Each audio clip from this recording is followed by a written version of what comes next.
Hey, what is up, everyone? Welcome to today's show. And of course, you know me. I'm your host of the Startup Junkie, AJ. And today's show is absolutely 100% ad hoc. What does that mean? That means that I received some questions, follow-up questions to me after the fantastic technology webinar we had.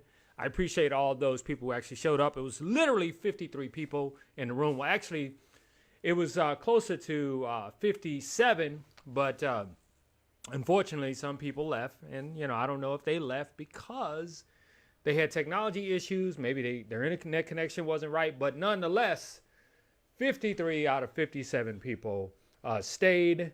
And trust me, that is a huge, huge success. So with that said, I am going to answer your questions today. And one question that was salient in the follow-up, in other words, one question that just kept coming up from people who wanted to start their own business was, hey, I have bad credit. What should I do? And believe it or not, there's so many of you out there who already know what you should and should not do, but there are many of you who do not understand the collection process, do not understand that you should not pay collection agencies off, and you do not understand how the simple act of answering the phone when a collection agency calls and agreeing to paying them can actually do more to hurt your credit than to help your credit.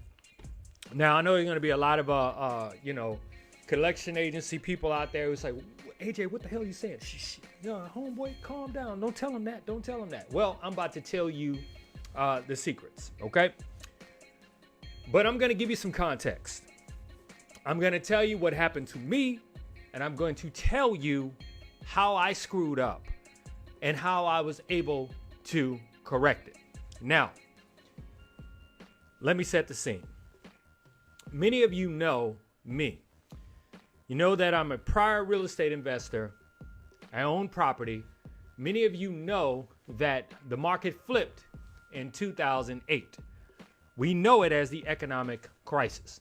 But for me, being a former broker, everything started to go bad late 2007, and it really, really hit in 2008.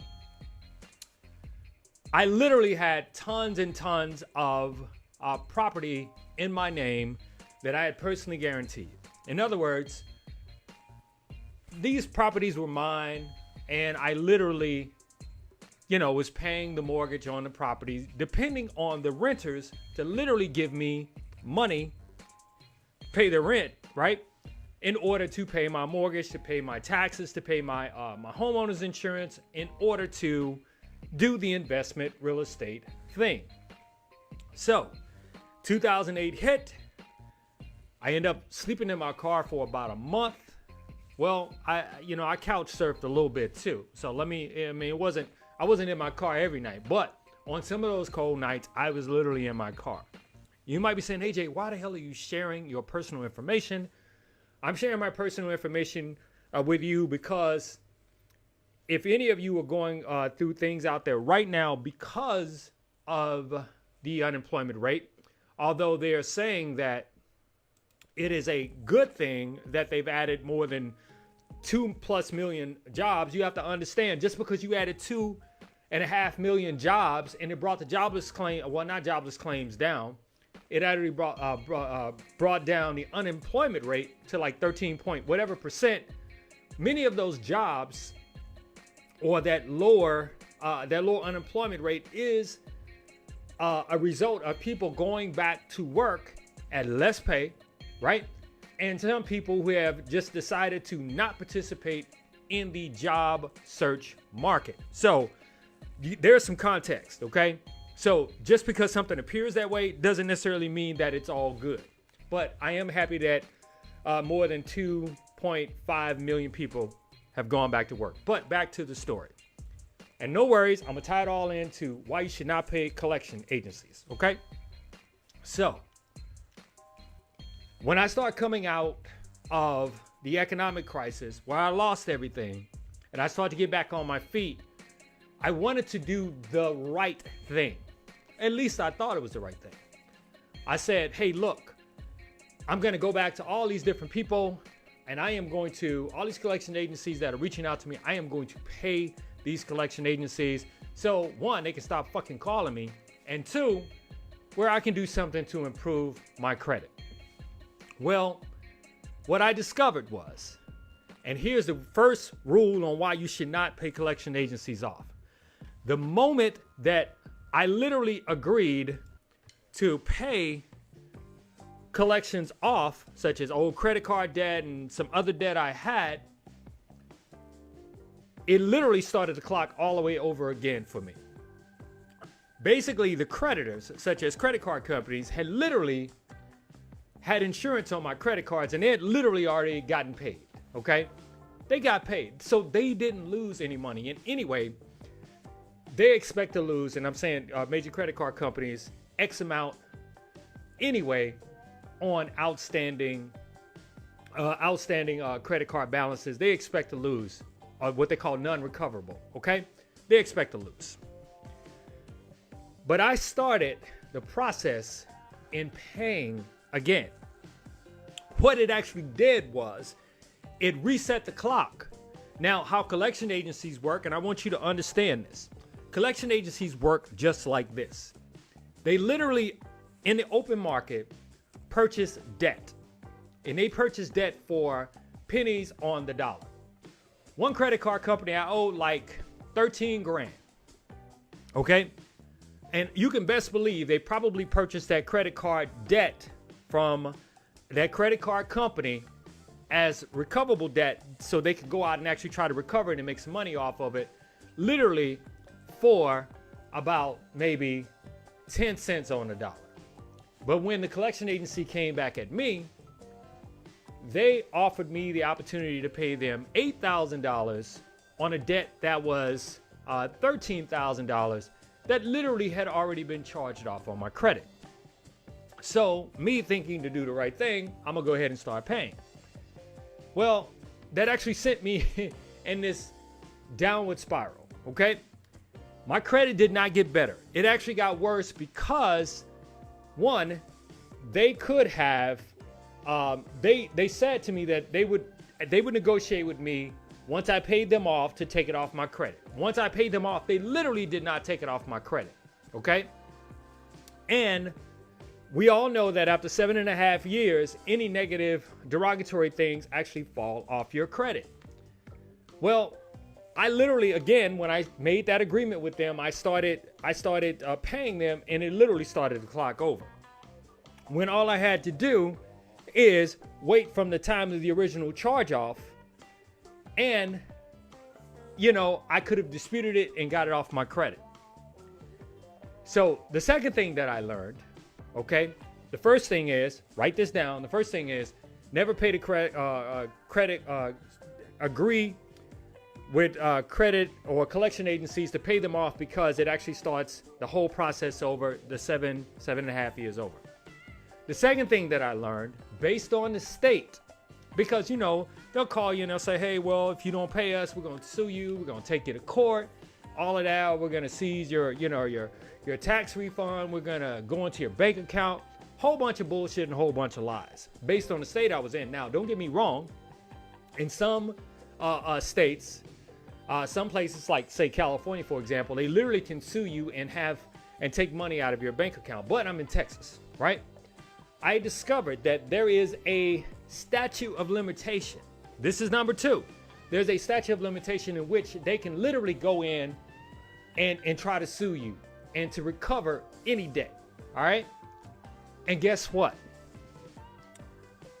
Some of the credit card companies that I could not pay, or the debt that I could not pay because I was paying other collections, I literally wrote a letter and say, prove this debt.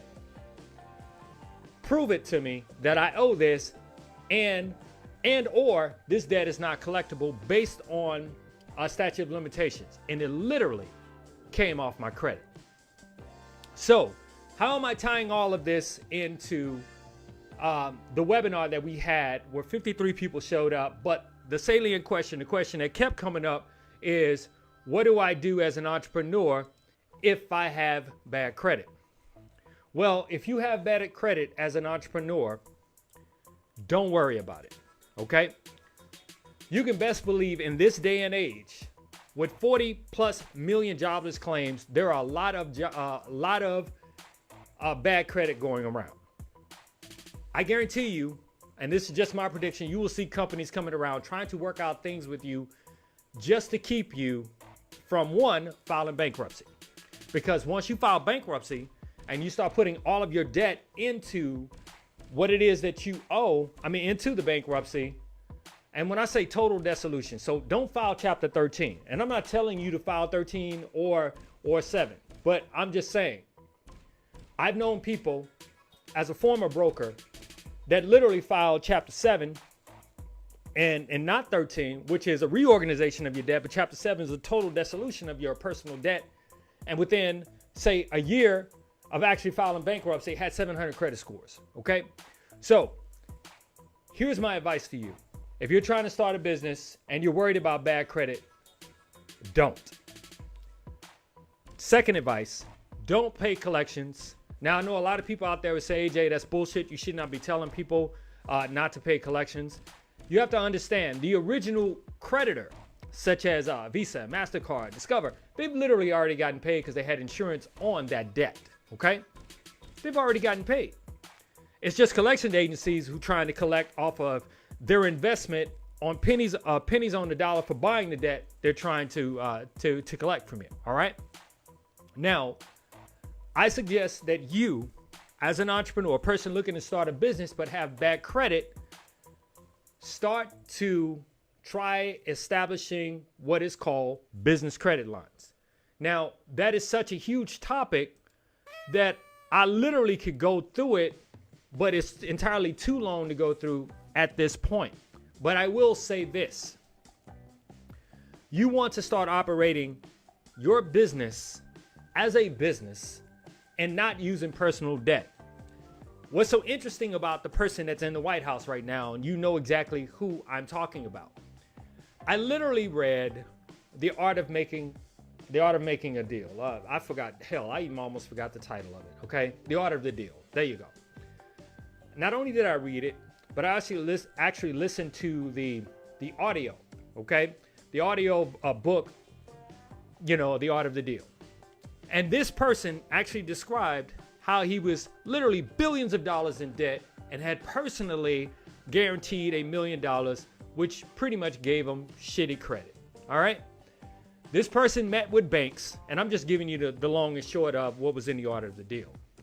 Met with banks and discussed what is called a bridge loan. In other words, I need a loan to help me get over the bridge of this bad financial thing that I have going on until I'm able to start paying you back. Well, let me just say that. I am using this as an example because there are many credit card companies out there right now who have not turned your stuff over to, collections agencies, have not charged you off. If you are experiencing financial hardship, you need to reach out to them and say, hey, look, is there something that I can do, something I can pay? And they might ask you, what can you afford? You say, well, hey, I lost my job, or my hours were cut back tremendously. I can't really afford a lot. Let me just pay a little. You keep paying toward it, okay? You keep paying just a little bit to at least maintain it, okay? And trust me, credit card companies are looking to do deals right now. You also got to look at it like this. Think about all of the car companies that are saying, we're there for you. We know exactly what you're going through right now. Now, you might not be thinking about us right now, but we're thinking about you. You can now get a car with no payments for 6 months with 0% interest, okay? You know that, right? Because every industry is hurting. And so I am saying to you, do not put yourself through the hardship and the pressure and feel the anguish of trying to pay off a collection when a great percentage of the country that is, are going through similar situations. And remember, many businesses have reopened, but many businesses are only operating at limited capacity, okay? Now, I appreciate. Let me add this in. Yolanda, sorry I missed it. Okay, I know you're talking about the webinar. You did a phenomenal job. I have church, no problem. Go, preach on, sister, preach on. Teresa says you're speaking the absolute truth. Thank you very much, Teresa. Now, I know that there are going to be people out there who are saying, AJ, that is the worst financial advice you can give someone, not to pay their debt. I don't care. I'm just saying I know what I personally experienced, and I'm not telling you not to pay your debt. I'm just telling you that when it comes to collection agencies have they've already invested in the paper that was originally charged off by credit card companies, and credit card companies typically have already been paid because they are insured. Your credit cards are insured. But before you get to that point, before you get to the charge off, just reach out to your credit card companies and say, hey, look, let's work out something. My hours got cut. I'm on unemployment right now. Can I get a forbearance? Can I get a deferment on my payments? Believe me, the entire country is hurting right now, and I don't want you to feel the pain. But as far as starting a business goes, it doesn't take much. Many companies out there many startups are bootstrapping, in other words, coming out of their own pocket, and there are so many businesses you can literally start without money. In other words, like say for example, if you want to start a t-shirt business, right? You literally can start a t-shirt business that is called a print on demand, okay? A POD, a print on demand t-shirt business where you set up like a Shopify store where you go on, you create all of these designs, you find a print-on-demand t-shirt supplier that can sew in your own labels, and the moment someone makes an order from your website, then you literally can take that money and pay the t-shirt, the print-on-demand t-shirt place, take the difference, and they ship the shirt out to the person who bought your shirt. There's so many different ways on making money without coming out of your pocket. And that's what the webinar is all about. Of course, we cover legal entity. We cover all that different stuff, from advertising. We covered all of that, okay? I'm just simply saying, don't fall for the banana in the tailpipe. That's right. That is an Eddie Murphy reference. Beverly Hills Cop. I don't remember what year it was, but that is a reference. Don't fall for the banana in the tailpipe. Do not pay a collection agency, because technically, if something has already been charged off, if you pay them, it starts all over again. And if you decide to pay them, make sure you get in writing first that they will completely take it off your credit. Because if you start paying them, it'll still show negative, but you're just paying on a negative debt. In fact, what it'll even do is it'll increase what they call your DTI, your debt to income ratio, right? It'll increase that because it say you owe all of this, right? But it's still on your credit, even if you pay it down to a zero balance. But if you do decide to pay a collection agency, make sure you get in writing before you start paying that they will take it off your credit. If not, just say, hey, I'm thinking about filing bankruptcy. There's a statute of limitation. You can't collect on this legally anyway. Have a nice day. So I appreciate everyone for checking out today's Startup Junkie. Be sure to check out the Startup Junkie live podcast on Apple iTunes, Spotify, TuneIn, as well as iHeart Media. And today's show was just an ad hoc show based on the number one question that I kept getting from people that showed up to the webinar, and it was about bad credit. So I love my family that's checking us out. Be sure to, like my channel, share this message, share this post. Check out the Startup Junkie Live Monday through Friday right here, multi-streaming on all of these different social channels. We're on YouTube. We're on Facebook. We're on Periscope/Twitter. And we are definitely 100% coming to IG Live. That said, everyone, I appreciate you. Keep kicking ass. You know why? Because you're outstanding. Peace.